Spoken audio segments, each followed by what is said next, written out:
Hello, I'm CG Yin. This is a quick video to show how to crop image in After Effects.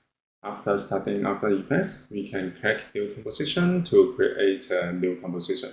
I will keep this setting and click OK. So a composition is created.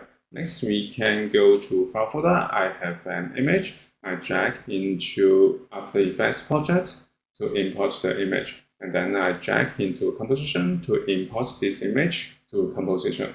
So we can see that's the original proportion of the image. If you want to crop it, make sure that we select the image layer. We can go to top option bar. We can find shape tool here. We can choose the shape.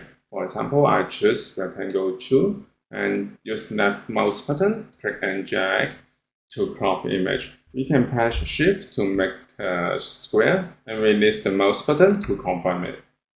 Actually, we crop the image by using the mask. Here, we can open the mask. We can make a further adjustment. For example, we can change the bounding box, or we can change the shape to ellipse. So we can change to a circle.